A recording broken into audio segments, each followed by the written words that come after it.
Hola, hola, buenas noches, ¿cómo están? Bienvenidos a nuestro live eh, acerca de la ansiedad y cuál sería el plan perfecto para enfrentar la ansiedad. Vamos a esperar a que se empiezan a meter las personas, vamos a empezar. Tenemos hoy un invitado muy especial que es Alfredo, que ya se unió. Vamos a meterlo.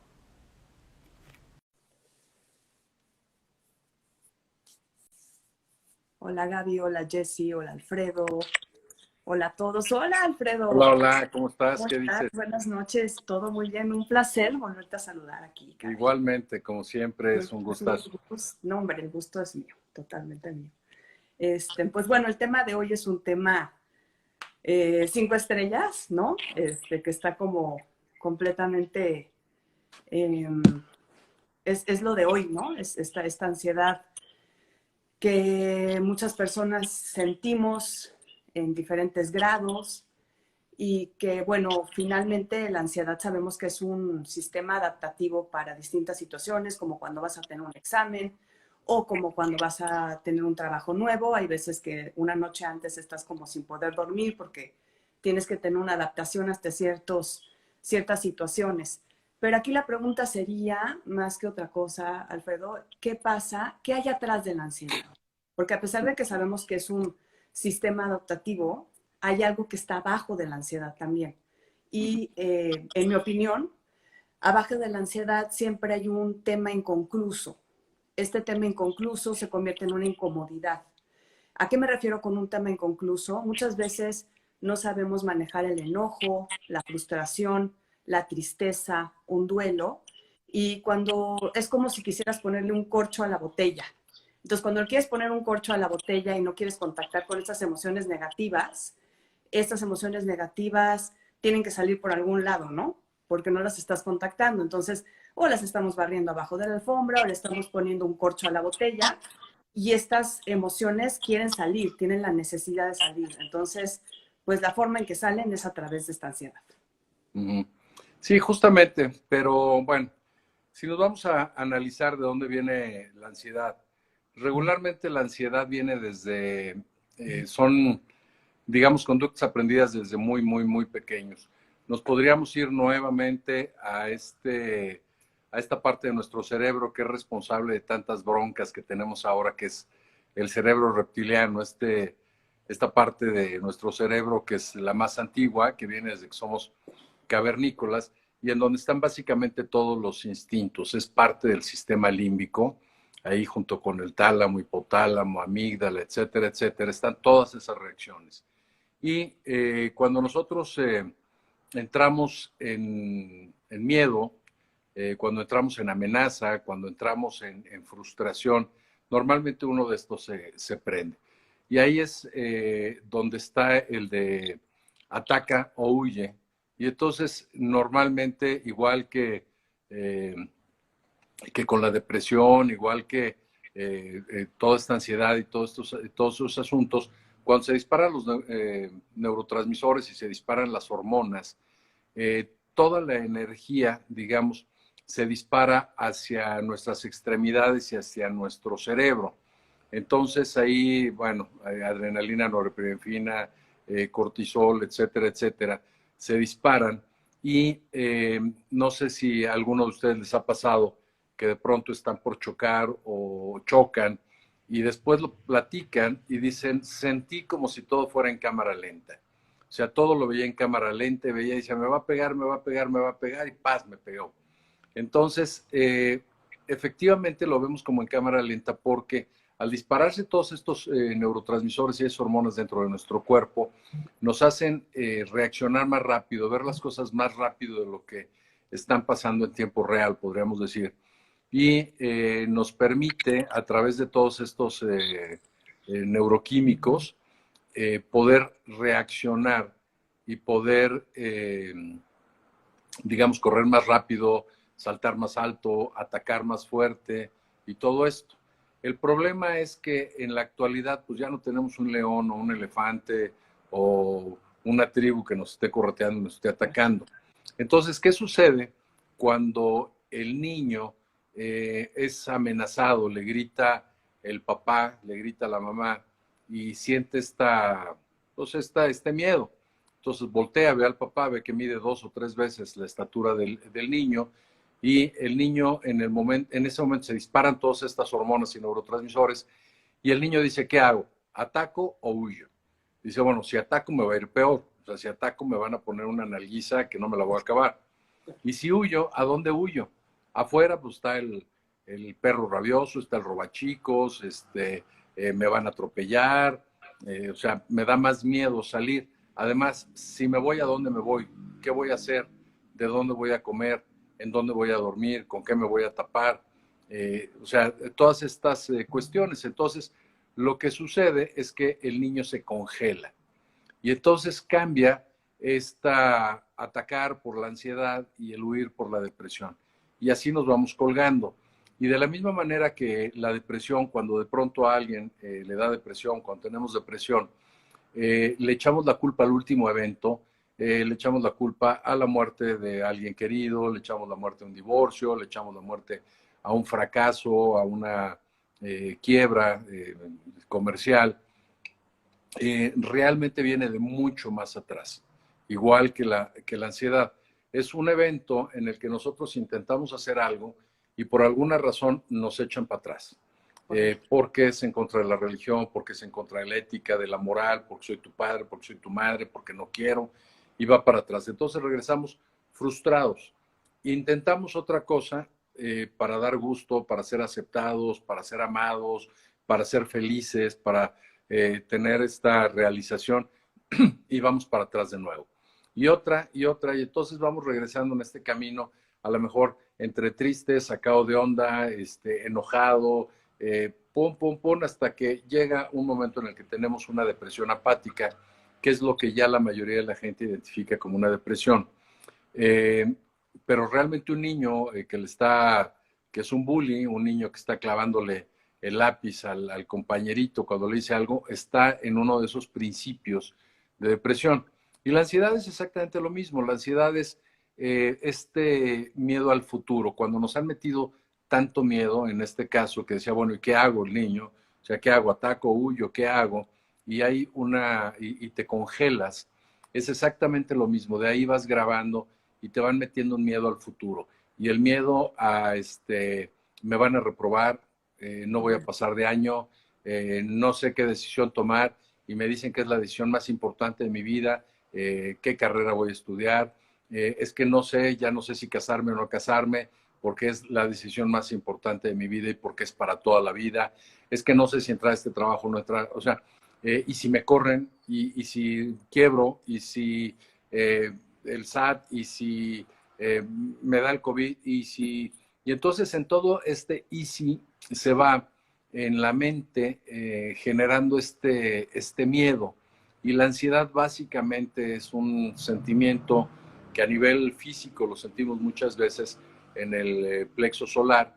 Y estos ataques de ansiedad o estos ataques de pánico, que de repente sentimos que nos va a dar un infarto, sentimos raro el cuerpo, sentimos que algo nos corre por dentro, como si fuera sangre fría, cuando dicen es que sentía así como la sangre fría, son estas hormonas y estos neurotransmisores que están corriendo por nuestro campo electromagnético y por nuestro torrente sanguíneo.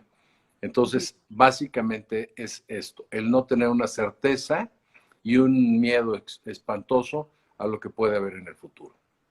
100% de acuerdo. Qué importante lo que dices, estas huellas del pasado, ¿no? Estas huellas de cuando eres niño, de cuando tuviste padres dominantes, los cuales no te dejaban, a lo mejor te decían que si no cumplías con ciertas labores, iban a pasar cosas atroces, ¿no? Entonces lo que sucede es que te vuelves una persona ansiosa desde una edad muy temprana. Hay personas que sí tienen una parte genética de la ansiedad, la cual es algo que traen, pero además cuando tú eres una persona ansiosa, que lo traes en una parte genética, y esto se combina con una parte de ansiedad ambiental, como por ejemplo el COVID, como por ejemplo situaciones adversas las cuales no se pueden controlar. Esta combinación de ambos factores se vuelve una bomba. Se vuelve una bomba y lo que pasa es que, pues sí, efectivamente ya no estamos en las cavernas, ya no existe así como... Pero supongamos que se te aparece el león, ¿no? Cuando se aparece un león, estos sistemas, estos neurotransmisores de los cuales hablas, el parasimpático y el simpático, es como si estuviéramos en un coche, este sistema reptiliano del que hablas, y te metes o el freno o el acelerador, o huyes o enfrentas, ¿no? Ujú. Entonces, son fracciones de segundo en las cuales tu cuerpo hace muchas cosas. Las pupilas se dilatan, empiezas a sudar, empieza una taquicardia. Y quiero aclarar una cosa, esta es muy importante, muy, muy importante para la tranquilidad de todas las personas que nos están viendo. Nadie se ha muerto de un ataque de ansiedad. Evidentemente sí se puede llegar a confundir con un ataque al corazón y por eso muchas personas llegan al hospital y dicen, es que me está dando un ataque. ¿Por qué? Porque como tu cuerpo te está preparando para enfrentar un peligro, todo tu cuerpo está acelerado, está hormigueando las extremidades, está haciendo que todo tu sangre corra más rápido. Entonces, como estás muy alerta, tu mente y tu cuerpo no se ponen de acuerdo, ¿no? Esta situación de corro o lo enfrento al león. Ahora, es muy importante entender que ese león puede ser un león imaginario, puede ser un león real o puede ser un león imaginario.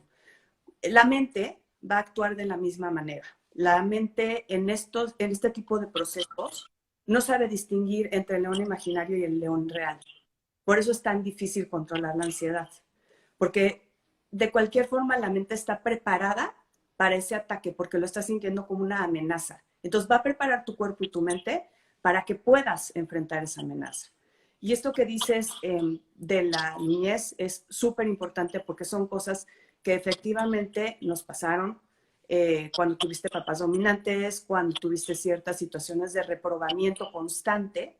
Y bueno, como yo decía, con todo esto que pasa a nivel ambiental, ese tipo de personalidades ansiosas se combinan y muchas veces llegas al máximo grado de ansiedad, que son los ataques de ansiedad. Y los ataques de ansiedad sí se sienten como si te estuviera dando un infarto. Así es. Pero no solamente con padres dominantes, también con padres miedosos. Claro. Si tu papá o tu mamá todo el tiempo están mostrándote el miedo al futuro, y de hecho, bueno, el miedo es que si sales a la calle te van a atropellar, es que si sales a la calle se van a meter contigo, es que la gente es mala, es que te van a robar, o sea, es que quién sabe, o sea, cuida mucho tu trabajo, porque si te corren después, ¿qué haces? Es que no pierdas el dinero, es que el dinero no se da en los árboles, es que nadie te quiere, es que, o sea, todas esas cosas que pueden venir no de un padre dominante, sino de un padre emocionalmente cojo, un padre que probablemente tenga a su vez ataques de ansiedad o tenga mucho miedo al futuro porque nunca le enseñaron a vivir en el presente.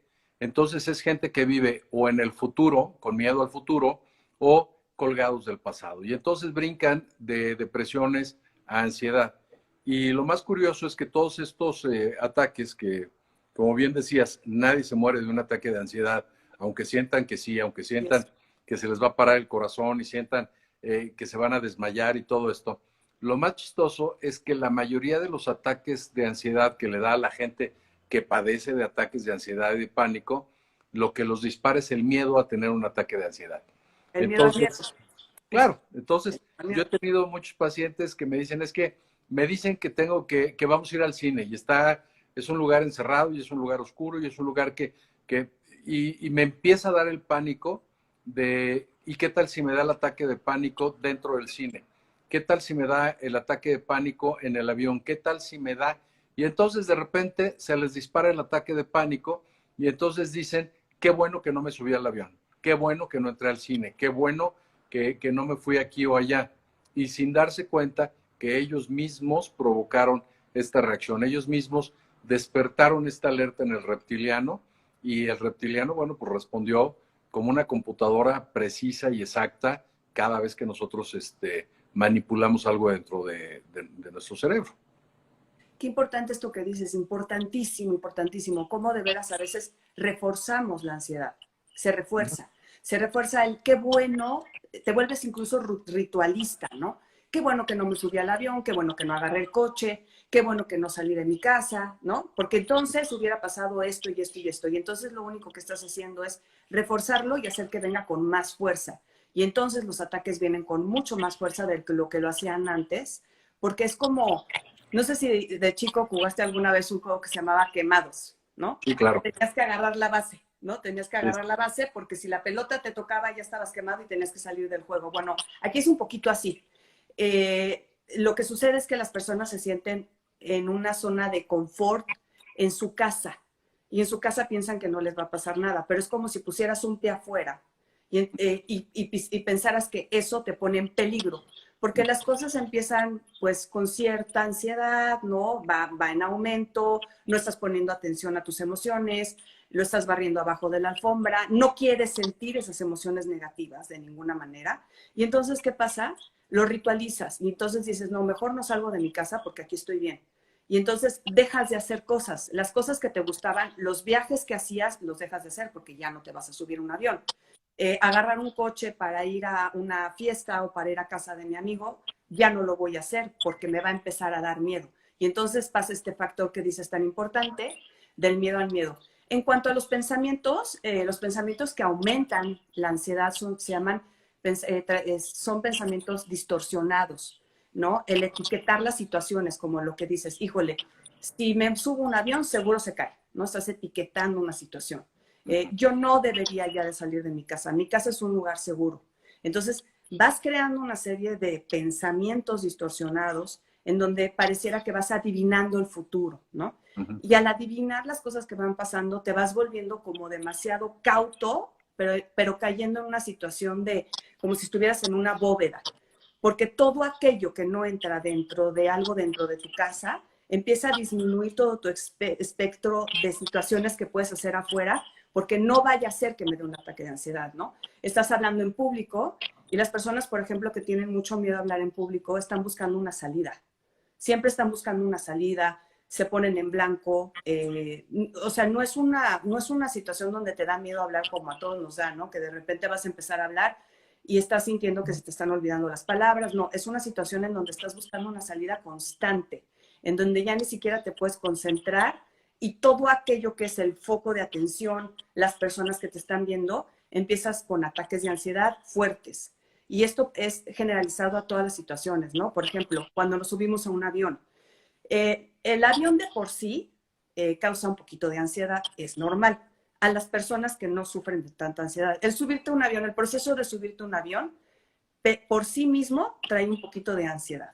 Ahora, una persona que le tiene fobia a los vuelos, que definitivamente se sube al avión, una de las técnicas que yo aconsejo mucho cuando te vas a subir al avión es no tengas miedo a hablar de tu fobia, no tengas miedo a hablar con la tripulación de lo que te está pasando y espera los ataques porque van a pasar y van a pasar en situaciones como muy puntuales, cuando vayas a aterrizar, cuando se cierren las puertas del avión, cuando haya turbulencia, cuando vayas a aterrizar. Hay puntos como muy importantes que aquí yo, bueno, más adelante les voy a dar una técnica de los 21 segundos que es muy efectiva para poder utilizarla cuando te están dando los ataques de ansiedad, tanto aquí como en el coche, como en muchas otras situaciones.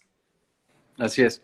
Sí, de hecho, bueno, ahorita me estaba acordando de un paciente que tuve que cuando iba hacia algún sitio, lo primero que hacía era revisar el mapa. O sea, difícilmente se salía del circuito seguro que él tenía. Pero si tenía una cita, había un camino en el que iba a llegar en 15 minutos y había uno que podía tomar que que iba a tomarle 45 minutos llegar a la cita. No le importaba tomar el de 45 minutos porque en el del atajo iba a tomar una vía rápida y en la vía rápida no había estaciones de policía, no había estaciones de bomberos, no había hospitales, no había nada. Y en el otro tomaba una ruta y diseñaba una ruta en donde pudiera pasar por hospitales, por delegaciones o estaciones de policía o lugares en donde él pudiera sentirse seguro, en donde él pudiera bajarse, estacionarse, acomodarse, lo que sea. Y después sucede otra cosa muy particular, que se empieza a generar una adicción a las pastillas psiquiátricas, a las drogas psiquiátricas, por si acaso. O sea, me voy a subir a un avión, o voy a ir al cine, o voy a manejar. Entonces, mejor me tomo la pastilla, no sea que me vaya a dar. Y entonces lo único que sucede, igual que con una droga, es que vas atrofiando tu sistema nervioso, vas atrofiando tus generadores, las dendritas, dentro de de las neuronas y esto, estas que liberan ciertos neurotransmisores o hormonas, empiezan a atrofiarse cuando tú se las pones artificialmente. Entonces, ¿qué sucede con algunas drogas? Algunas drogas recreativas, digamos, te hacen sentir muy bien, te hacen sentir eufórico, te hacen sentir amado, amoroso, lo que sea. Y entonces lo que estás haciendo es que artificialmente estás metiendo o disparando serotoninas, endorfinas, dopaminas, incluso hasta oxitocinas. Y entonces, cuando tú aceleraste este proceso, forzaste a tu cuerpo a que diera de más, cuando pasa el efecto de la droga, este está apagado y no genera más. Y entonces te sientes como deprimido, te sientes con esta sensación de ansiedad, te sientes mal, y entonces la gente dice, no, me voy a tomar otra pastillita para sentirme bien. Y me voy a tomar otra vez la droga para sentirme bien. Y entonces de pronto caen ya en estados de ansiedad o de depresión, pero ya son químicos, o sea, ya hay verdaderamente una atrofia en nuestros productores de estos neuroquímicos en nuestro cuerpo. Totalmente de acuerdo. Mira, yo creo que sí es muy importante lo que estás mencionando, porque estamos en una era en donde sí, las personas no les gusta sentir feo, no les gustan las emociones negativas, eh, lo evitan. Y cuando tú evitas una emoción negativa, lo único que estás haciendo es tener una situación inconclusa, ¿no? Estás evitando el miedo, estás evitando el enojo, estás evitando tener un luto adecuado en una pérdida, estás evitando muchas situaciones y una de estas situaciones es lo que dices, digo, es muy distinto detectar un trastorno psiquiátrico, un trastorno de ansiedad en el cual hay un acompañamiento y a veces la química de tu cerebro requiere de un medicamento, pero esto lo haces directamente con un doctor. A las personas como tú dices que, pues bueno, toman estas pastillas que tú hablas y ya nada más es por si acaso, ¿no? El por si acaso lo único que hace es volverme realmente adicto a la ansiedad. Porque además la ansiedad sí sirve. La ansiedad es un sistema adaptativo. El problema es que muchas veces muchas personas están completamente desconectadas de sus emociones y piensan que barriendo todas las emociones abajo y con una pastillita, pues simplemente no van a sentir. Y el problema es que sí hay que sentir y muchas de las situaciones en la vida se sienten feo. Muchas de las situaciones en la vida nos hacen sentir mal. Pero todos esos procesos, cuando te los quieres ahorrar, lo que pasa es que salen con mucha más fuerza, ¿no? La verdad es que sí, existen muchos tipos de ansiedades, existe el trastorno de ansiedad, existen los ataques de pánico, existe la ansiedad que todos vivimos, que es con la que venimos armados todos, pero sí siento que tú tienes dos tipos de gafas con las que puedes ver el mundo. Puedes verlos a través de una gafa verde o puedes verlos a través de una gafa roja. Si tú te pones tus gafas verdes, lo que vas a hacer es conectarte con tus emociones y decidir enfrentarlas y decidir entenderlas y saber qué te está pasando. Porque muchas veces lo que nos pasa también, Alfredo, es que la ansiedad a las personas las hace sentir débiles. A la gente no le gusta tener ansiedad porque es un síntoma, erróneamente se piensa que es como un síntoma de debilidad. Déjenme decirles que yo conozco bomberos, doctores, psicólogos, psiquiatras, arquitectos muy renombrados, muy exitosos que sufren de ansiedad. Esto no los hace débiles. Esto es algo que todos tenemos, que cualquier persona lo puede sufrir. Pero sin Claro, embargo, si tú actores, te pones, ¿mandé? actores cuando van a salir a escena. Actores, claro. A ver, te voy a decir algo. Los mejores actores tienen mucha ansiedad antes de salir al escenario, Claro, definitivamente, ¿no? Y eso claro, los claro. hace aún mejores. Interpretan mejor sus papeles, por supuesto. Pero, por ejemplo, con estas gafas verdes, conectas con tus emociones. Te das el chance de echarte un clavado para ver cuáles son tus deficiencias emocionales, qué es lo que no estoy logrando ver, qué es lo que no estoy logrando concluir. Pero sin embargo me pongo las gafas rojas, que esa es la que muchas de las personas de las que hablas eligen ponerse las gafas rojas, lo que hago es tomarme una pastilla. O lo que hago es no ver, porque es como un síntoma, es como con el semáforo, ¿no? Verde o rojo. El verde estás permitiendo que pase, el rojo estás diciendo, no quiero, no me interesa, no quiero sentir, lo barro abajo de la alfombra. Sí, pero además, como bien dices, en estos tiempos como que está mal visto mostrar no solamente la ansiedad, sino mostrar cualquier emoción que pudiera ser catalogada como negativa, tratamos de esconderla, porque todo tiene que ser zen, porque todo tiene que ser om, porque todo tiene que ser buena onda, porque si no me van a tachar de loco, porque como ahora las generaciones son de cristal, ya no se puede decir absolutamente nada, ya no puedo nombrar nada por cómo se ve, por cómo estoy acostumbrado, ya no se vale poner apodos, ya no se vale poner muchas cosas que antes de alguna manera pues fortalecían el carácter, digo, por qué no decirlo, ¿no? Gente que aguantaba muchísimo más el trabajo, incluso los deportes, o sea, yo jugué fútbol americano y ahí eran, o sea, podías haberlos demandado por maltrato, ¿no? En estas épocas, por todo lo que te decían, por cómo te hablaban, por cómo te gritaban, por cómo te forzaban.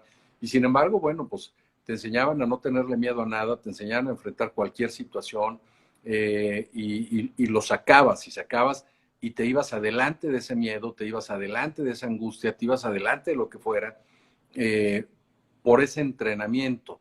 Entonces, cuando tú no quieres mostrar miedo, cuando tú no quieres mostrar enojo, cuando tú no quieres mostrar esto porque está mal visto, porque qué van a decir de mí y todo esto, realmente nos estamos afectando. Y no puede haber luz dentro de nosotros si no aceptamos nuestras oscuridades.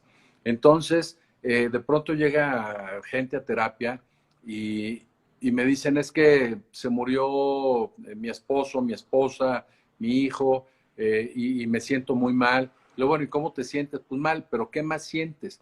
Y la gente se niega a aceptar que están enojados y a veces están enojados hasta con Dios. Y entonces cuando los acorralas, digamos, de sí, sí estoy enojada y sí estoy enojada con Dios.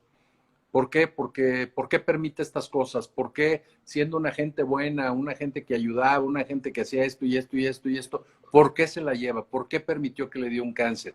Y entonces esto los hace sentir culpables, porque ¿cómo voy a reclamarle o cómo voy a reclamar a la vida o cómo voy a reclamar a Dios o cómo voy a estar enojado? Pero entonces este no reconocer la emoción hace que tarde mucho más tiempo en entrar la sanación. Entonces es preferible sentir ese enojo, tomar, como les digo, si no tienen un costal de boxeo en su casa, parar un colchón, sacar unos cojines, ponerle la fotografía de la persona que nos afectó, una copia fotostática de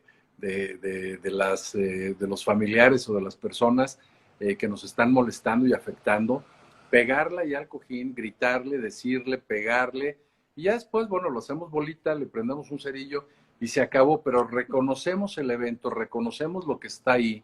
Y lo mismo, como decías tú, no tengan miedo de expresar que tienen miedo, no tengan miedo de expresar que tienen ansiedad, no tengan miedo de expresar nada de esto. Y hay pues varias técnicas. Una de las técnicas es la mantralización. Pueden escoger un mantra tan sencillo como el OM y en el momento en el que empiezan a sentir este ataque de ansiedad y que sienten que algo les recorre el cuerpo y que es como un frío y que siento que me va a dar algo, en ese momento pongo música, los solfegios, por ejemplo, es una música que detrás de la música o la música está hecha con ciertas frecuencias y hay frecuencias para cada uno de los chakras y hay frecuencias que van equilibrando y es como afinar un piano con los diapasones, que le pegas al diapasón, vibra el diapasón, lo acercas a la cuerda de do, el diapasón de do y va a vibrar. Si es el de re, no va a vibrar, entonces vas afinando con esto. Entonces, las mantralizaciones o los solfegios sirven para esto. Entonces, simplemente me pongo en un lugar tranquilo, empiezo con el OM y empiezo a sentir a las 2 o 3 repeticiones cómo todo mi cuerpo empieza a vibrar. Y entonces estoy contrarrestando. Y es como la técnica esta de polarización, en donde lo que haces es te vas al polo opuesto del sentimiento. Tengo miedo de que algo pase y entonces me voy al lado opuesto en donde todo lo que me ha pasado ha sido bueno y todo lo malo que me ha pasado no ha sido malo porque han sido experiencias y porque gracias a eso he crecido, y porque gracias a eso soy más sabio, y porque gracias a eso soy más fuerte o lo que sea. Entonces voy al polo opuesto, algo negro me voy al blanco. Entonces, esa es una. Y la otra es salirte a la calle. En ese momento, a caminar a paso veloz y te das 2 o 3 o 5 vueltas a la manzana en un ritmo en el que cambie tu ritmo cardíaco y cambie tu ritmo respiratorio. A los 10 minutos empiezas a sentir cómo los neurotransmisores, porque todos estos neurotransmisores y químicos que entran en nuestro torrente sanguíneo duran más o menos de hora y media a 2 horas dentro del sistema. Entonces, por eso se nos hace eterno. Pero entonces, ¿cómo hago que lo que está en mi sangre salga más rápido? A través del ejercicio, a través de una actividad que me haga que mi sangre, mi respiración lo saque rápido de mi sistema. Entonces, por ejemplo, si tú vieras a un venado que lo han correteado los perros o los cazadores, cuando el venado logra escaparse, cuando el venado ya está libre de riesgo porque no lo alcanzó el león, por lo que sea, empiezan con una tembladera y empiezan a temblar. Y entonces dices, bueno, le va a pasar algo, le va a dar algo. Pero lo que está haciendo es que inconscientemente, de una manera natural, están buscando sacar estas hormonas, estos químicos del torrente sanguíneo del cuerpo. Entonces, si nosotros lo hacemos a través del ejercicio, a través de una actividad, bueno, si no puedo salir a la calle, en la caminadora, y si no tengo caminadora, en las escaleras, y subo 47 veces las escaleras de mi casa, subo y bajo, o del edificio, o donde sea, pero ayudo a que mi propio cuerpo deseche esto que químicamente entró al cuerpo. Y como te digo, puede durar hasta 2 horas dentro del cuerpo. Entonces lo que hago es reducir el efecto en mi cuerpo al acelerar este proceso. Y una técnica también, cuando una persona padece de ansiedad o de depresión, o sea, porque puede ser cualquiera de las dos para aplicar esta técnica, es aislar el miedo, aislar el evento que verdaderamente me está provocando estos estados. Entonces tengo que hacer una lista de cosas y digo, bueno, a ver, ¿qué es a lo que le tengo miedo? ¿Qué es lo que me está produciendo ansiedad? Dice, bueno, pues me produce ansiedad que me vayan a correr del trabajo. Muy bien, perfecto. Lo acepto, ¿sí? Aíslo el evento. ¿Qué más me da miedo? No, pues realmente nada más me da ese miedo. ¿Por qué? Porque si me quedo sin trabajo, ¿de qué voy a comer? ¿Cómo voy a pagar la renta? ¿Cómo voy a pagar eso? Muy bien, entonces aíslo cuál es el evento que me produce el miedo. Segundo, lo doy por hecho. Digo, perfecto, muy bien. Acepto que mi miedo es que me corran. Muy bien, hago de cuenta que me corren. Entonces, muy bien, me van a correr. Ahora, ¿qué haría yo si me corren? Bueno, si me corren, tendría yo que buscar trabajo. ¿Y qué es lo primero que necesitas para buscar trabajo? Pues necesito hacer un currículum y enviar currículums. Perfecto, muy bien. ¿A quién le vas a mandar currículums? ¿En qué empresa, en qué tipo de empresa, en qué industria te gustaría trabajar? ¿En qué sector te gustaría trabajar? No, pues en tal o tal. Bla, bla. Muy bien, entonces hago mi currículum, reviso mi currículum. Dice, pero eso estoy empolvado. Es que hace mucho que no me actualizo. Es que en la empresa en la que me gustaría entrar me van a pedir conocimientos específicos de, no sé, ciertas aplicaciones de computación o ciertos conocimientos de pues, a donde se ha movido la industria. Entonces yo, perfecto, entonces para poder tener un buen currículum y para poder tener estos conocimientos, me inscribo de una vez a estos cursos y tomo un diplomado o tomo un curso, preparo mi currículum, busco en cuáles son las empresas, consigo los correos electrónicos de las empresas a las que me interesaría o busco cuáles son los mejores headhunters en el área y, no sé, sin estar asustado, ni angustiado, ni desesperado, hago un currículum con toda calma, pido asesoría para hacer el currículum, ya tengo estos conocimientos básicos, a lo mejor voy preguntando a ver si alguien conoce al director de recursos humanos de la empresa en donde quiero entrar. Entonces lo voy preparando con toda calma, hago mis borradores, le pongo en el correo, en el borrador, pongo todas las direcciones de los correos electrónicos de la gente a la que se voy a mandar. y lo dejo listo. ¿Para qué? Para que si me corren, pum, le dé nada más enter y se vaya el correo. Digo, bueno, pero además, ¿cuánto es el tiempo promedio que tarda una persona en encontrar trabajo? No, pues de 3 a 6 meses. Perfecto. ¿Cuál es, suponiendo que me liquiden, cuánto me darían? ¿Para cuánto me alcanzaría para vivir? ¿Cuáles son mis gastos mínimos indispensables que necesito cubrir en el tiempo que no esté trabajando? Bueno, pues la renta, la luz, el internet, comida, si debo hipoteca o debo el carro, debo esto, debo el otro. Muy bien, perfecto. Entonces, ¿cuánto le tengo que pellizcar a mi sueldo mensualmente para crear un fondo de contingencia por si me corren? Y entonces, bueno, si yo junto el 10% de mi sueldo, el 15% de mi sueldo, en tantos meses tengo tanto dinero que me va a dar para esos 3 o para esos 6 meses en donde estaría yo buscando trabajo, incluso si no me dan liquidación. Y entonces cuando ya tengo yo cubiertas todas las posibilidades de lo que sucedería si me corren, entonces ya estoy tranquilo. Y entonces ya estoy listo. Y digo, bueno, pues ya estoy listo. Si me corren, estoy a un clic de mandar currículums, porque de otra manera tengo que esperar a que me baje el llanto y la depresión y el malestar y todo para empezar a hacer el currículum, para empezar a mandarlo, para empezar. Y a lo mejor en este proceso me llevo un mes. Y a lo mejor voy a estar tan desesperado que casi les voy a poner en el currículum, por favor, por favor, por favor, dame trabajo de lo que sea. En cambio, cuando no lo necesito, dicen que el mejor momento para buscar trabajo es cuando no lo necesitas, ¿no? Y a lo mejor mandar el currículum, porque cuando tú estás en una posición de contratar gente, por ejemplo, hablando de trabajo, cuando te llega una solicitud de alguien que tiene trabajo y que gana bien, como que lo ves mejor que si te llega un currículum de alguien que hace 6 meses que no tiene trabajo, porque empiezan las dudas de, bueno, ¿y por qué estará buscando trabajo? Seguramente lo corrieron, hay que ver, tengo que investigar, tengo que esto, tengo que el otro.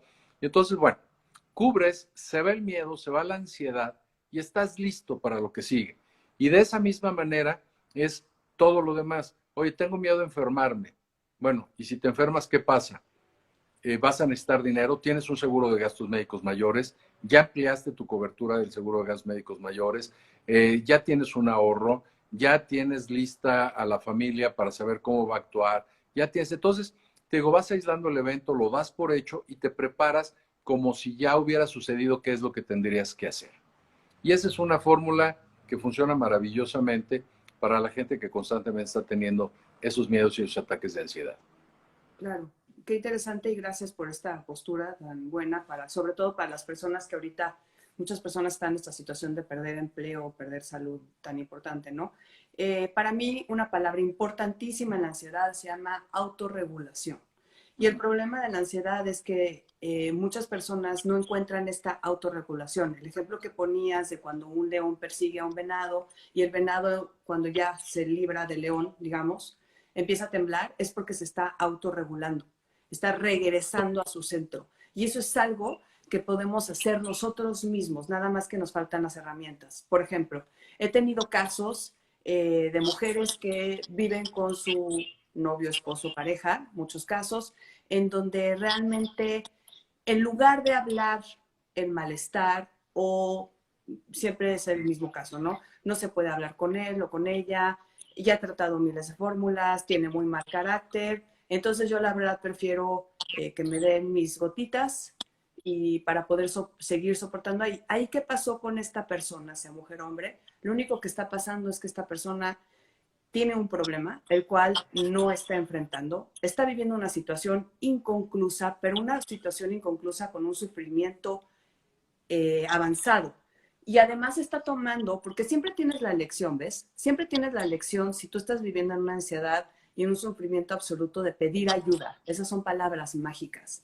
Tenemos que pedir ayuda, ayuda a personas, ya sea profesionales, a nuestra familia, pero sobre todo donde te tienes que poner a pensar en esas situaciones. Por ejemplo, una vez me llegó una pareja en donde él me decía, es que yo me casé con una mujer muy segura y ahora mi mujer ni siquiera sale de mi casa. Hemos dejado de volar, hemos dejado de hacer todo tipo de viajes, ya no quiere ir a la graduación de mis hijos porque dice que, no se, que va a hacer pasar osos a mis hijos en la graduación porque no se va a saber controlar. esto que decíamos del miedo al miedo.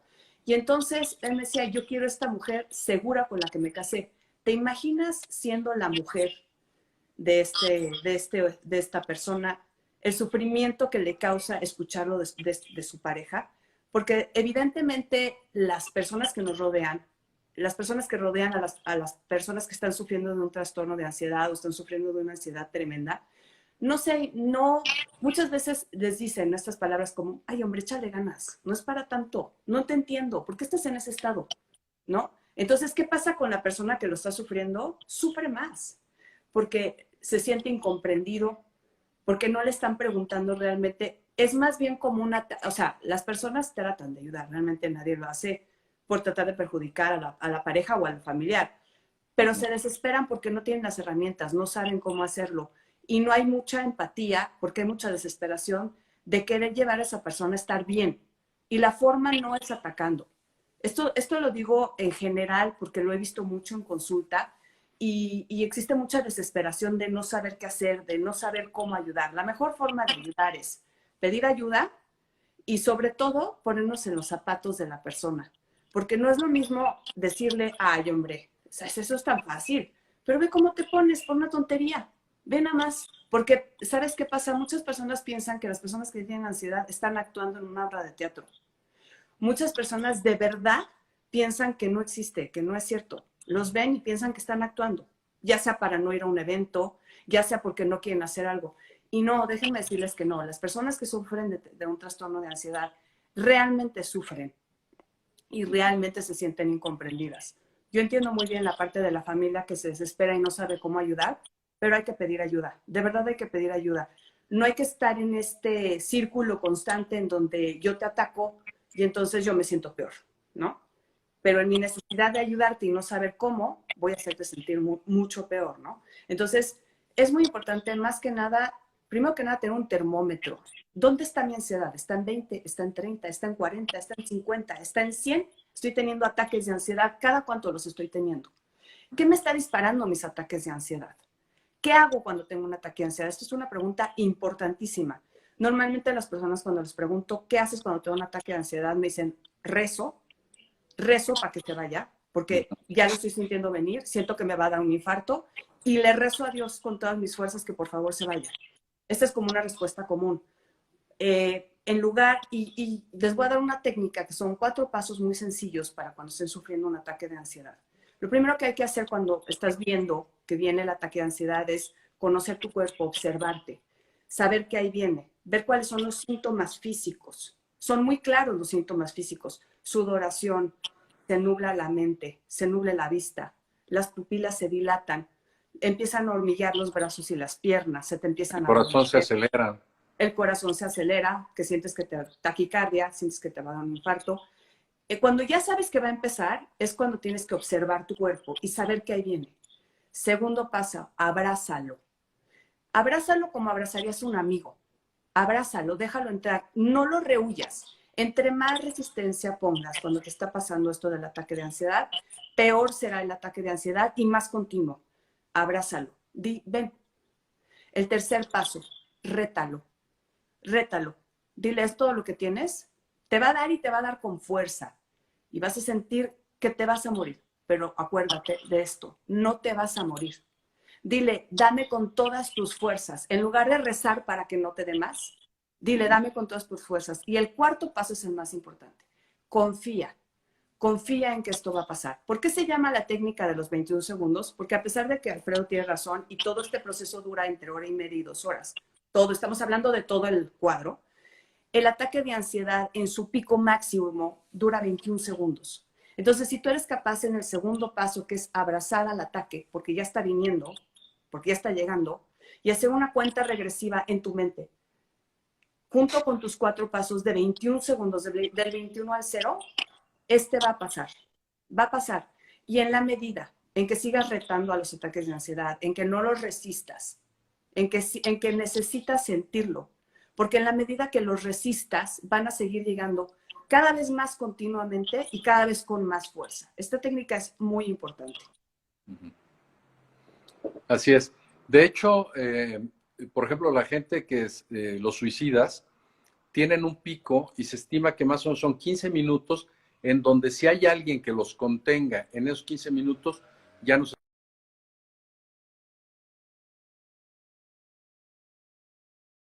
Claro, no dura 21 segundos un ataque de ansiedad. Por favor, no malinterpreten. El pico, la parte más dura, la parte más fuerte, la parte en la que sientes que te está dando un infarto, dura, si tú logras estar en el segundo paso de abrazarla y decirle que venga con más fuerza, la fuerza empieza a decrecer. Eso es a lo que voy. No se va a pasar el ataque de ansiedad. No quise decir que dura 21 segundos y que llamándolos de 21 a 0 se va a pasar. No, va a decrecer, va a empezar a bajar. Y por eso se llama la técnica de los 21 segundos. Ok, nada más, perdón, pero sí creo que... No. No, está bien. Además, a la hora que tú lo forzas a que te dé con todo, como dices tú, dame con todo, es cuando ya llegas al pico, exacto, después del pico viene el descenso. Entonces, a fuerzas. Si tú vas a tardar 1 hora en llegar al pico, te vas a sentir mal por 1 hora y la hora que sigue después. Pero si tú lo llevas en un pico rápido y le dices, a ver, vámonos rápido, vamos hacia arriba, a lo más que me puedas dar, entonces el descenso empieza más rápido. Se acorta el tiempo en el que va a empezar a descender. Justo. A lo que yo hablaba de esto, de lo de la depresión y esto, los suicidas y esto, es porque, como decías tú, son segundos o minutos que son claves para en ese momento reconocerlo y pedir ayuda. Si yo siento que ya mi vida no tiene sentido, que me voy a morir, que lo que sea, en ese momento hacer esa técnica que es tú, o hablar con alguien que te ayude, que ya sepa qué es lo que tiene que hacer para que te contenga, y no llegar con alguien que te, ¿cómo te diré? O que no te dé la importancia, que ya vas a empezar otra vez con tus cosas, ya vas a empezar otra vez con esto, porque no te ayudan absolutamente nada. Y sobre todo, en muchas ocasiones, ni siquiera sabemos nosotros por qué nos está pasando lo que nos está pasando, no nos queda claro. Es como cuando le dice a un niño, ¿por qué rompiste esto? ¿Por qué lo hiciste? No sé. ¿Cómo que no sabes? Si pasaste y lo tiraste a propósito, no sé, y no sé. Y actuó desde el inconsciente y verdaderamente a nivel consciente no sabe por qué lo hizo. No sabe por qué está enojado con el hermanito que nació o por qué está celoso o por qué todo esto. Entonces, muchas veces esto que decías tú, que sin importar si es un evento real o imaginario, el cerebro reacciona. En muchas ocasiones hay disparadores. Muchos de los ataques de pánico o ansiedad que me ha tocado a mí atender con pacientes, cuando los meto en hipnosis para ver cuál es realmente lo que sucedió, muchas veces se van al vientre materno y estando en vientre materno la mamá tuvo un accidente, se cayó por las escaleras, chocaron, los asaltaron, o se sentía rechazado en el vientre materno porque no lo querían, no lo esperaban, lo que sea, y de pronto hay un evento en donde se vuelve a sentir rechazado, donde le vuelven a decir que no lo quieren, donde le vuelven a decir esto, y entonces ese miedo inmenso que tuvo en vientre materno o en la infancia se dispara. Entonces este es el disparador de algo que no tiene un sentido para mí. Me acuerdo hace algunos años que tuve una paciente que de pronto le empezaron a dar ataques de pánico y llegó al grado de cuando yo la vi me decía, no puedo entrar ni siquiera a bañarme sin que alguien esté ahí. Entonces le hablo a la muchacha que nos asiste en la casa, que se siente afuera de mi recámara en la cama y que me esté platicando mientras yo estoy en la regadera para saber que hay alguien ahí. Y ella, pues en sus 40 y tantos, decía, sé que es ilógico lo que me está pasando, pero no puedo controlarlo. Ella vivía a 2 calles de un supermercado y me decía, manejo desde los 13 o 14 años, toda mi vida he ido y venido y sin miedo. O sea, el supermercado, tengo 25 años yendo al mismo supermercado, manejando. Dice, ahora no me puedo subir al coche, no puedo ir ni en el carro ni al supermercado. Entonces decía, ella no entendía la lógica de esto y decía, bueno, o sea, en mi mente consciente, en mi mente lógica, o sea, no tiene ningún sentido el miedo que tengo. ¿Por qué tengo este miedo?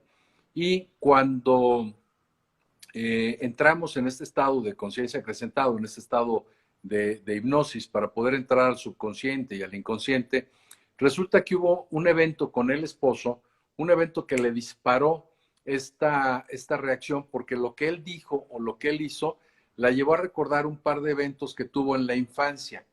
eventos en donde fueron muy traumáticos, en donde fueron eventos muy fuertes para esta mujer. Y entonces los guardó en el inconsciente. Como dices tú, levantó el tapete, guardó, barrió la basura y tapó y dijo, no existe nada.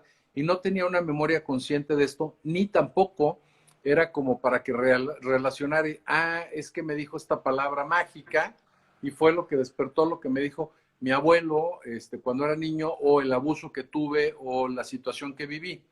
Entonces no hay una conexión lógica. Entonces cuando regresamos a través de hipnosis a ese evento y sacamos a la niña del evento, le dimos terapia, digamos, a la niña, y la niña soltó ese miedo, el adulto dejó de tener ataques de pánico.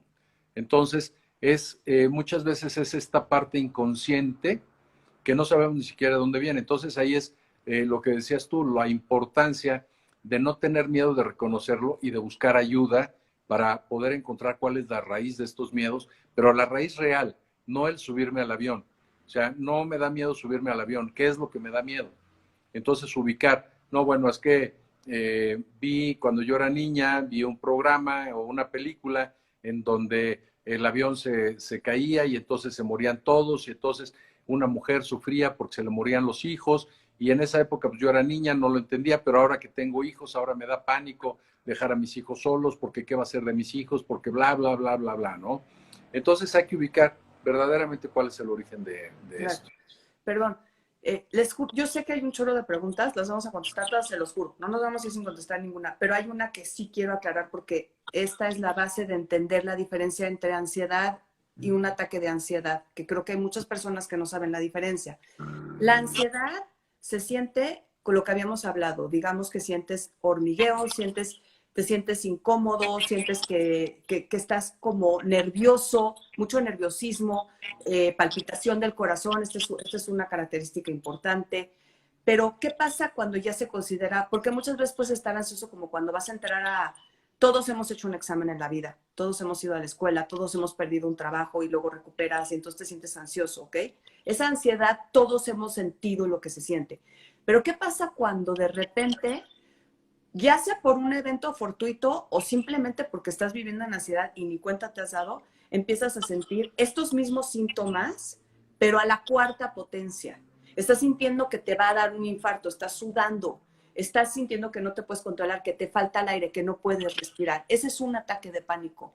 Cuando ya no nada más estás sintiendo ansioso, que muchas personas, por ejemplo, comen cuando están ansiosas, ¿no? Se siente así como una sensación que ya sabemos lo que es.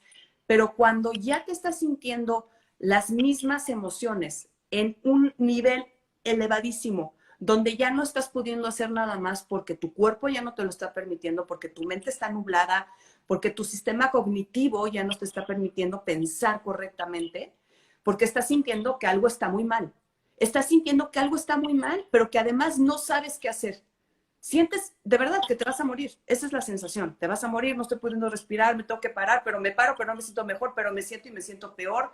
No puedo comer, no me puedo... Están hablándome las personas y estoy nublada, no puedo contestar. Estoy sintiendo dentro de mi cuerpo cosas, sensaciones nuevas, muy difíciles de expresar. Y no pasa, y entonces estoy sintiendo como mi corazón cada vez está más acelerado y me está dando miedo lo que estoy sintiendo. Esa es la diferencia entre una ansiedad y un ataque de pánico. El ataque de pánico puede venir en muchísimas situaciones. Algo que les quería comentar, por ejemplo, del coche, ¿no? Muchas personas dejan de manejar por miedo a que les dé un ataque de pánico en el coche. Yo los invito a que una de las técnicas para el ataque de pánico en el coche es tratar de agarrar el coche en situaciones como, por ejemplo, un domingo en la mañana, donde no hay mucho tráfico, y ir primero a una zona conocida y dar una vuelta. Cuando sientas que te va a dar el ataque de pánico, tienes que dejar de pensar, normalmente es porque estás pensando cosas horribles de ti. Manejo pésimo, ahorita me va a venir el ataque de pánico, no soy un pésimo conductor. Vamos a mejorar los diálogos internos. Piensa en tu historial de cuando has manejado. Seguramente repítete a ti mismo, soy un excelente conductor. Siempre llego a mi destino a salvo. Soy una persona responsable al volante. Este tipo de pensamientos reducen en gran medida, incluso pueden llegar a hacer que no te dé el ataque de ansiedad. Ahora, si no lo lograste y llegó el ataque de ansiedad, haz los 4 pasos que te dije. Observa, abraza, pídele más fuerza y piensa que va a pasar. Ahora, si te está dando miedo manejar con el ataque de ansiedad, que puede ser, porque sí, normalmente estamos muy alerta cuando estamos manejando. Una persona ansiosa maneja mucho más alerta que una persona que no está ansiosa. Entonces, si sientes que puedes, continúa, rétalo. Si sientes que vas a chocar y que no puedes y que tu ataque de ansiedad es tremendo, oríllate y espera que pase con la técnica de los 21 segundos. Sí, totalmente de acuerdo. De hecho, con esto que mencionas es muy importante porque sucede también con algunas enfermedades o con algunos nombres, ¿no? Si a ti te dicen, Cintia, te tenemos una mala noticia, tienes diarrea, pues te ríes, dices, pues ¿cuál mala noticia? Pues total, o sea, nada más me mantengo hidratado para no deshidratarme, me tomo algo y no pasa nada. Sin embargo, muere más gente de diarrea, ya sea por cólera, por disentería, por mil enfermedades que te producen diarrea y te deshidratas y te mueres. Y muchos niños, muchísimas muertes de niños son por deshidratación, por diarreas, y son más muertes que por cáncer. Sin embargo, a ti te dicen cáncer y tu mente inmediatamente ya viajó, ya me morí, ya dejé huérfanos a mis hijos, ¿qué va a ser de esto? ¿Qué va a ser del otro? Ya no viajé, ya no conocí, ya no hice. Entonces, eso nos dispara estados de ansiedad muy graves. Y ahorita, con el tema de la pandemia, nosotros estamos provocando, muchas de las personas que están teniendo el coronavirus, es justamente por el miedo a que les vaya a dar.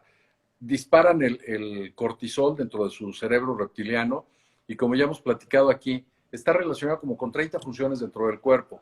Dentro de esas funciones, digo, lo pueden googlear para no aburrirlos aquí con el tema, pero bueno, les causa osteoporosis, liberación de jugos gástricos, liberación de melatonina, liberación de hormona de crecimiento, retención de líquido, liberación de insulina, pero uno de los más importantes es te tira el sistema inmune, porque te prepara para huir o para atacar, y en el momento que te prepara para huir o atacar es más importante que combatir un virus o una bacteria que está en tu estómago. Entonces, el cuerpo prioriza, dice, ¿qué es más importante, escapar del león o combatir una bacteria? Y entonces dice, bueno, esto no importa, esto sí importa. Y entonces, cuando yo tengo miedo a que me dé el coronavirus, o empiezo a sentir un síntoma, o empieza alguien no, ya me dio, es que a fulano le dio y yo estuve con él y estuve como a 8 metros, pero seguramente si tosió, si gritó, si cantó, seguramente ya me dio, seguramente ya me enfermé, ¿y qué va a pasar? Porque si me da, me voy a morir y entonces, y bla, y va, y entonces la mente nos juega malas pasadas. Si nosotros nos ponemos a analizar y dices, bueno, ok, coronavirus, muy bien, ¿qué porcentaje de la población mundial se ha infectado? Dices, bueno, el 0.03% de la población mundial se ha infectado. Ok, de los infectados, ¿qué porcentaje de las personas que se han infectado se han muerto? Bueno, tomando en cuenta que son aproximadamente 20 veces más las personas que se estima que han estado infectadas de manera sintomática o que no reportaron la enfermedad porque se curaron en su casa, porque pasaron unos días nada más en su casa en reposo, tomando antihistamínicos o antiinflamatorios, lo que sea, o con el doctor de la casa y no lo reportaron. Entonces, vemos y realmente la gente que se ha muerto de la población infectada ha sido el 0.4% de la población. Entonces, si a ti, ya haciendo este análisis lógico, dices, bueno, si me da coronavirus, tengo el 0.4% de probabilidades de morirme, dices, no, pues realmente, digo, tengo muchas más probabilidades de morirme de cualquier otra cosa que de esta enfermedad. Entonces la ansiedad baja, el sistema inmune vuelve a aprender y el sistema inmune hace que nos recuperemos mucho más rápido que si tenemos el cortisol prendido y nos está debilitando el sistema inmune. Entonces, no nada más con esta enfermedad que ahorita, bueno, nos tiene a todos vueltos locos por todas las implicaciones, sino con cualquier situación y con cualquier enfermedad. Yo pongo el pensamiento lógico y digo, bueno, ¿cuál es la probabilidad de que esto me pase? ¿Cuál es la probabilidad de que no salga? ¿Cuál es la probabilidad? Perfecto. Cuando yo minimizo todo, entonces empiezo también a tranquilizarme y sobre todo en esta parte del cerebro empieza otra vez a aprenderse dónde está el bienestar, dónde está el sistema inmune fuerte, etcétera. Entonces, lo que tengo que hacer es irme polarizar, como decíamos hace rato. Si se me prendieron y tengo mucha adrenalina y mucho cortisol en el sistema, tengo que combatirlo. ¿Cómo lo combato? ¿Cómo libero serotoninas, endorfinas, dopaminas, oxitocinas? Con ejercicio, con un ejercicio intenso, bailando, riéndome, divirtiéndome. Pongo películas de mucha risa, alguna comedia que sea muy hilarante. Sentir amor. El amor libera, por ejemplo, hacer el amor libera dopaminas, es placer, pero hacer el amor con amor libera oxitocinas, que es todavía mucho más importante. Entonces, tengo que ir a esta parte de polarizar. Entonces, no tirarme en la cama, no regodearme en mi dolor, sino realmente tratar de hacer una actividad que me pueda llevar a salir químicamente de esta situación, ¿no? Claro. Antes de que se me olvide, Alfredo, perdón, es que hoy tenemos un giveaway de un libro. Entonces, para poder dar ese libro que se llama Me enamoré del hombre perfecto. Buenísimo. Buenísimo, ¿verdad? De Saraí. Buenísimo, está excelente. Me hizo el favor de regalármelo. Valles es una relación entre una persona, ¿cómo se llama?, dependiente y un narcisista. Excelente, con muchísimos ejemplos. Esta persona que lo escribió es extraordinaria. Por favor, ahora, ¿cómo me puedo hacer acreedor a este libro? 2 sencillas preguntas, que me las tienen que mandar las respuestas, por favor, a mí. La primera es, ¿qué hay atrás de la ansiedad? Que ya lo dije hace ratito. Y la segunda es, ¿qué pasa si ignoro mi ansiedad? ¿Ok? Entonces, mándenme sus respuestas y mañana vamos a tener un ganador, ¿ok? Entonces, no se vayan, porque aún queda mucho.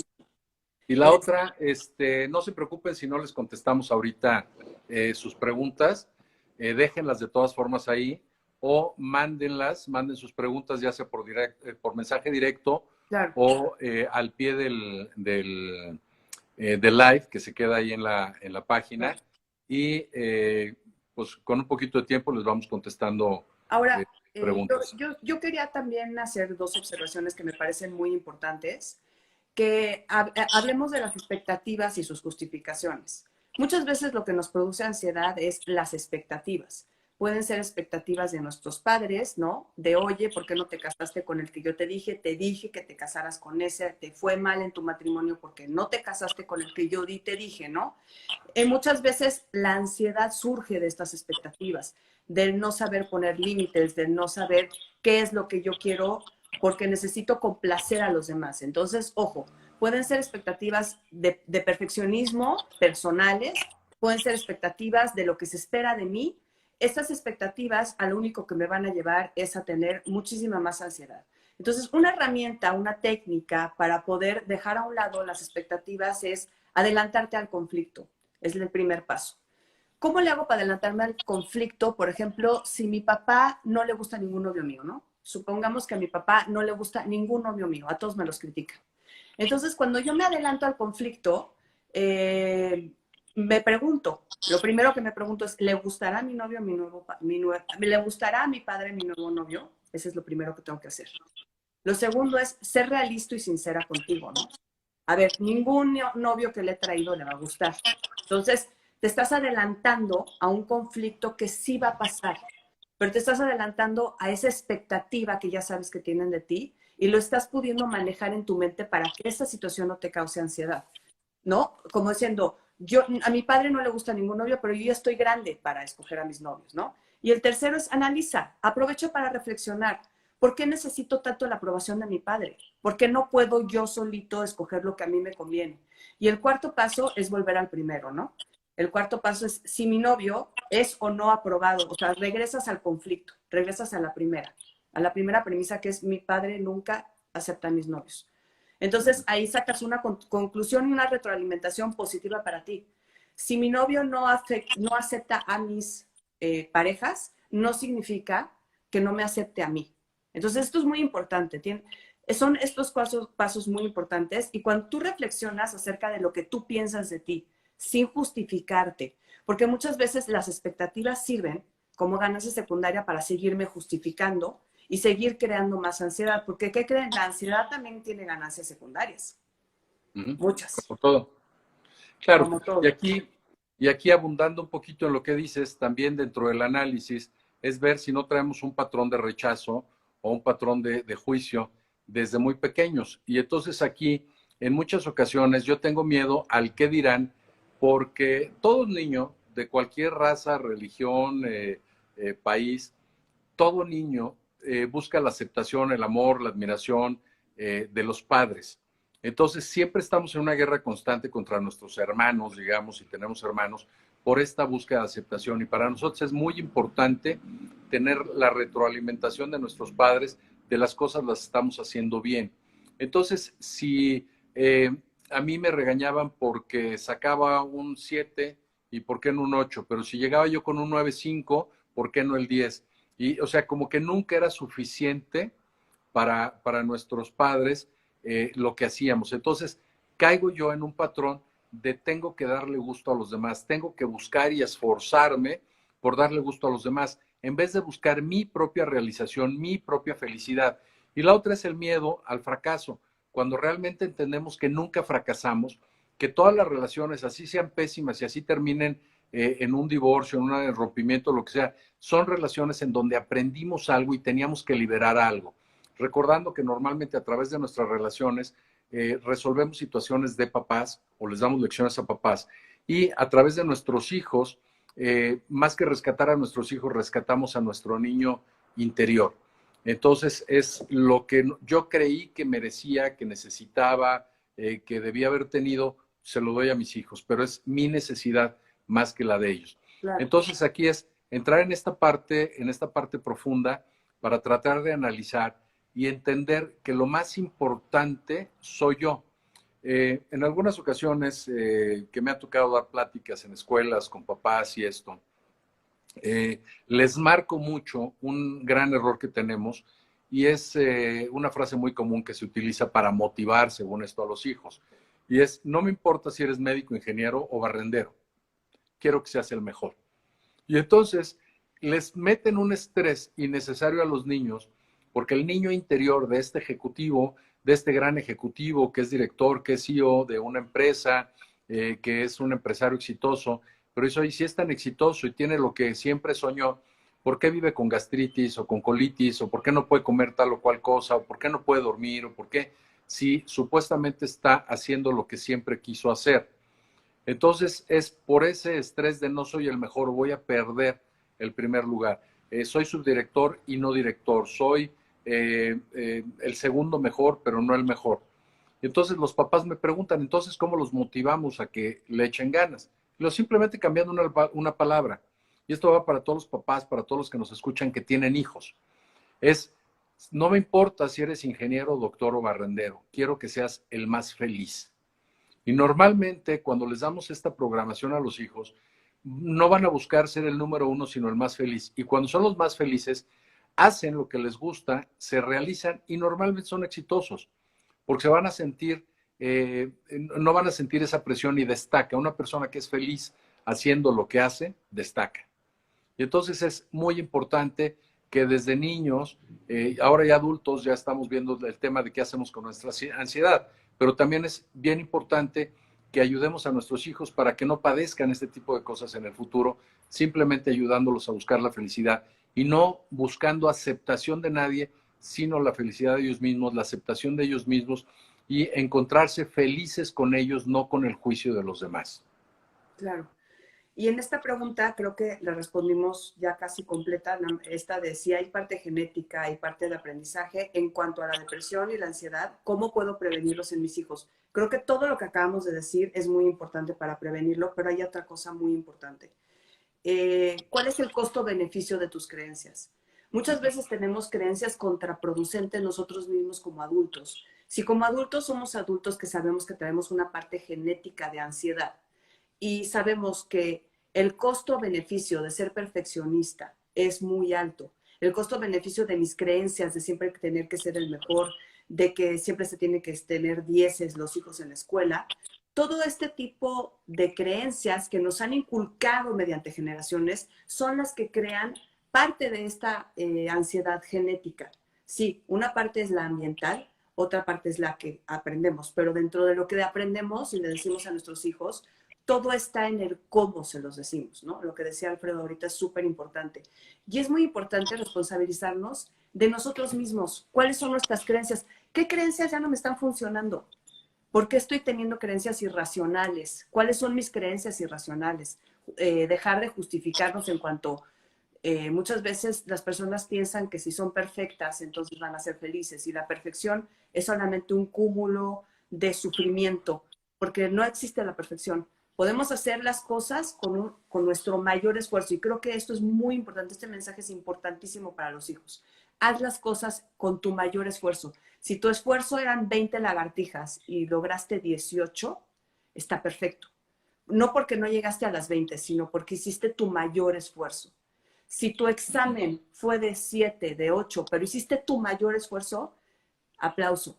¿Me explico? O sea, no podemos poner lo que a nosotros nos pusieron como creencias, ¿no? O como lo que se esperaba de nosotros, lo que hablaba yo hace rato, ponerlo en nuestros hijos, les estamos generando esta ansiedad de la que hablamos. Sin embargo, si nosotros trabajamos en nuestra propia ansiedad, es muy probable que esa parte genética vaya disminuyendo. Claro, y una parte muy importante, ahorita que mencionabas todo esto de la búsqueda de la perfección, es la aceptación de mis fortalezas y mis debilidades. Es como, no sé, como ver a un deportista y nosotros tenemos dos tipos de músculos. Un músculo de reacción rápida, una fibra dentro del músculo de reacción rápida y una fibra de resistencia. Y hay gente que tiene más de estas fibras y son gente que corre muy rápido, por ejemplo, por el tipo de músculo que tiene. Y otra persona que puede correr un maratón y puede estar corriendo por horas, pero no muy rápido. Entonces, bueno, pues simplemente acepta. Esta persona jamás va a poder correr los 100 metros, pero esta tampoco va a aguantar los 42 kilómetros. Decía Einstein al respecto, decía, si nosotros juzgáramos a todos los animales en la naturaleza por su habilidad para trepar árboles, el chango siempre sería un genio y el pez siempre sería un imbécil. Entonces, aquí tenemos que aceptar para qué somos buenos, para qué no somos buenos, cuáles son nuestras habilidades naturales, cuáles son mis gustos naturales y seguir en ese flujo, aceptarme y decir, bueno, esto no me sale, o sea, yo no puedo competir con mi hermano en la escuela porque él, bueno, tiene una habilidad o tiene una memoria extraordinaria, pero yo soy mejor empresario que mi hermano, o soy mejor deportista, o soy más, no soy un perico que repite las cosas, pero las analiza o no sé, cualquiera de estas situaciones que de pronto se nos presentan y que nos limitan en esta felicidad, porque estamos comparándonos con los demás y estamos siempre queriendo hacer lo de los demás cuando estamos compitiendo desde nuestras debilidades con sus fortalezas. Y eso, pues, vamos, o sea, jamás lo vamos a poder lograr. Entonces es como querer ver siempre que el pasto del vecino es más verde, pero no buscar cuánto es lo que pagan de agua. O sea, vemos el pasto, pero no vemos el recibo de agua, ¿no? Entonces, a veces es demasiado caro el recibo de agua para tener ese pasto así de verde. Entonces, no busquemos más que estar felices con nosotros y hagamos una, ¿cómo podríamos decir? Una búsqueda sincera de cuáles son mis habilidades y cuáles son mis debilidades, para qué soy muy bueno, para qué soy mediano y para qué soy muy malo, y enfocarme en lo que soy bueno, enfocarme en lo que me gusta, en vez de estar forzándome y peleando por ser perfecto en algo que ni me gusta, ni soy bueno. Claro. Aquí hay una pregunta que me gusta mucho, rapidísimo también, que dice, ¿cómo identificar el evento que causa miedo o ansiedad para poder aislarlo? Yo aquí te diría que la forma de poder localizar exactamente lo que te está causando ansiedad es echarte un clavado dentro de ti y ver más bien cuáles son las emociones que estás reprimiendo. Yo creo que la ansiedad es como la parte de hasta arriba. Haz de cuenta que es como la nata que queda cuando pones a En hervir la la punta leche. del aire. Exactamente, la punta del iceberg. Creo que es más importante saber qué estoy bloqueando abajo, qué emociones no estoy conectando, dónde me estoy frustrando porque por la emoción, por el miedo, por la frustración, qué tengo, qué pasa. Como este ejemplo que puse de esta señora que viene muy infeliz a terapia y me dice que prefiere tomar chochos que enfrentar su realidad, ¿no? Hay que echarse un clavado, hay que aprender que hay cosas que son dolorosas, el sufrimiento es opcional, las cosas duelen, las emociones negativas están. No les tengamos tanto miedo. Echémonos un clavado para ver por qué hay tanta desconexión con las emociones negativas. Y por lo Claro, tanto, la ansiedad va a bajar. claro, claro, absolutamente. Pero bueno. Pues bueno, Alfredo, un placer como siempre, un gustazo con todos Igualmente. ustedes. Es de veras un placer siempre estar contigo. Por favor, vuélvanos a decir qué otros temas se les antoja, ¿no, Alfredo? Pues Para poder platicar contigo tan ameno que platicamos siempre y tanto que sí, muy, muy podemos rico. aprender. Y por favor díganos cuál les gustaría, de qué otros temas les gustaría que hablemos. Y pues a mí no me resta más que mandarles un abrazo a todos, a ti, Alfredo, en especial, muchísimas gracias. Y pues buenas noches. Y Como siempre, un gracias a todos. gustazo y un honor estar compartiendo contigo este espacio. Y pues bueno, pues aquí seguimos y seguimos en la charla. Muchas gracias igualmente. Un beso y un abrazo. No Esperamos se les preguntas. olvide mandar las preguntas, ¿eh? No se les olvide contestar para que se hagan acreedores al libro. Buenas noches.